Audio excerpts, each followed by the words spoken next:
Hi, I'm Stephen Padla. My name is Martha Jane Kaufman. My name is Daniel. My name's Mary. I'm Ethan, I'm from Washington, D.C. I'm Laura. Hi, my name is Ben Horner. My name is Ruth. My name is Kathleen Chalfant. My name's Justin Taylor. Hi, I'm Ellen. I'm an actor. And I played the original Angel in Angels in America. Hi, my name's Jennifer Kiger. Hi, my name is Kay, and this is Mary Winter and Justin. I'm Jack, and I am from Chicago. Hi, my name is Mara. Hi, my name is Ryan Davis.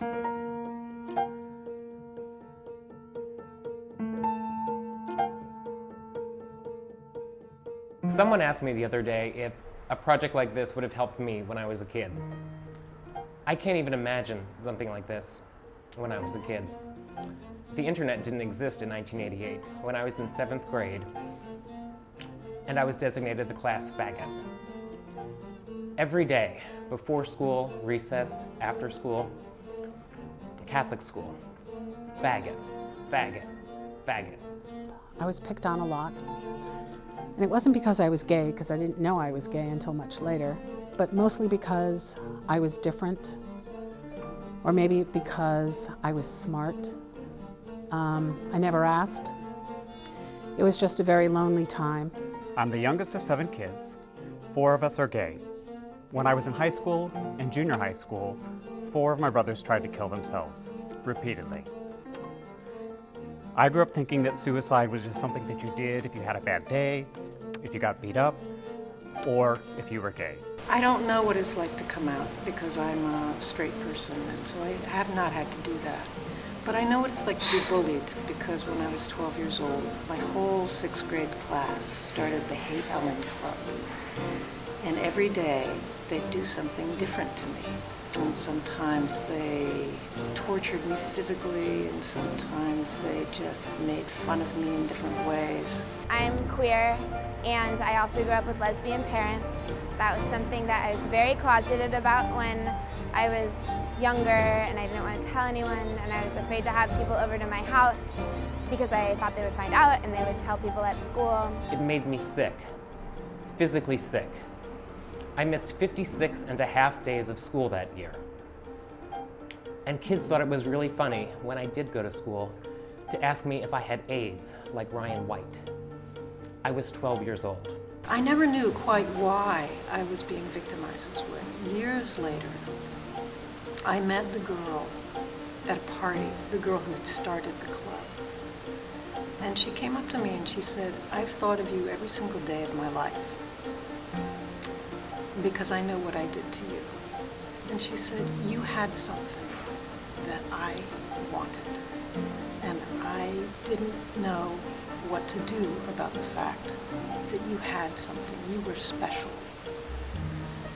And the only thing I could do was to try to destroy it." I know that when I was growing up, I felt really alone, not just being gay, but also the gay that was out there that I was seeing on TV wasn't who I was or who I wanted to be. And I didn't understand until later that it's a big old world. Yeah. And it's not just Will and Grace. In high school, I definitely had moments of feeling alone and confused and scared. And I'm here to tell you that now I'm happy. I love myself, I love my friends, and I'm happy that I'm out and proud and gay. I'm 34 now. Yes, absolutely, it gets better. But for me, better isn't good enough anymore. This is terrorism, and it must end. Cruelty might be human, and it might even be part of our culture, but it is not acceptable. I think that the most difficult and most important thing that we can do as human beings is be true to ourselves while remaining compassionate towards people that are different from us. You don't have to be afraid.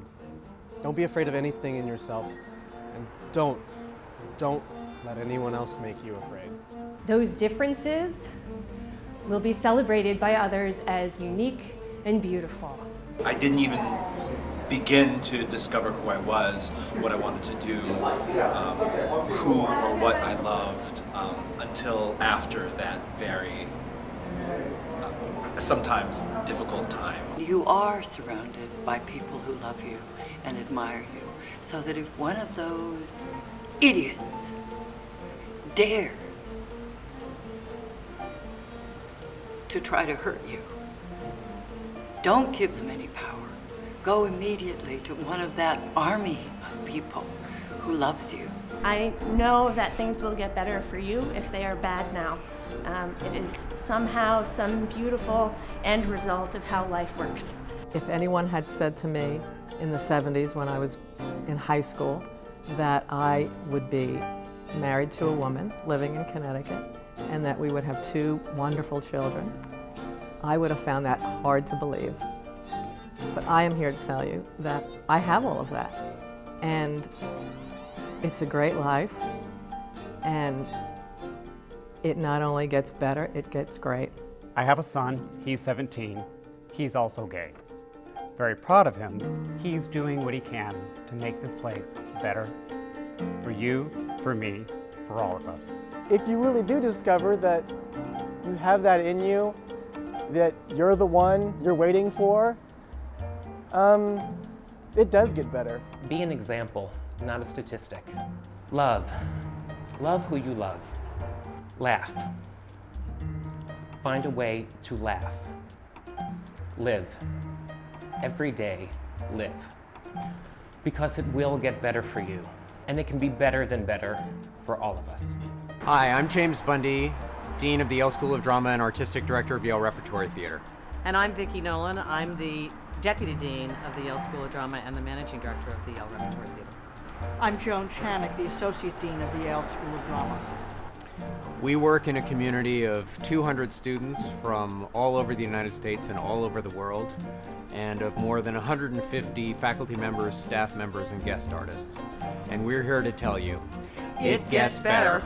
It does get better. It does get better. It gets better. It gets better.